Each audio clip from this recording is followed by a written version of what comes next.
पासे breaking news शामिल कंदासीं। मनहड़ो भरिसां चुल्ह मां चिणग लगन सबब घरनि खे बाहि लगन जो अफ़सोसनाक वाक़ियो पेश आयो आहे। ॻोठ बाजी खान शहर में 3 पौरत ख़ान मोहम्मद, फ़कीर मोहम्मद ऐं अमीर बख्श जमाली जा घर सड़ी विया आहिनि।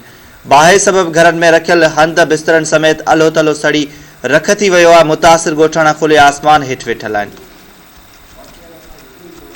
मनहड़ो भरिसां चुल्ह मां चिणग लगन सबब घरनि खे बाहि लगन जो वाक़ियो पेश आयो आहे। ॻोठ बाजी खान शहर में 3 पौरत ख़ान मोहम्मद, फ़कीर मोहम्मद ऐं अमीर बख्श जमाली जा घर सड़ी रख थी विया आहिनि। बाहि सबब घरनि में रखियल हंध बिस्तरनि समेत अलो तलो सड़ी वियो आहे। मुतासिर ॻोठाणा खुले आसमान हेठि वेठल आहिनि। या ब्रेकिंग न्यूज़ अवां सां शेयर कयूं पिया। मनहड़ो भरिसां चुल्ह मां चिणग लगन सबब घरनि खे बाहि लगन जो वाक़ियो पेश आयो आहे। ॻोठ बाजी खान शहर में 3 पौरतुनि ख़ान मोहम्मद, फ़कीर मोहम्मद ऐं अमीर बख्श जमाली जा घर सड़ी विया आहिनि। बाहि सबब घरनि में रखियल हंध बिस्तरनि समेत अलो तलो सड़ी रख थी वियो आहे। मुतासिर ॻोठाणा खुले आसमान हेठि वेठल आहिनि।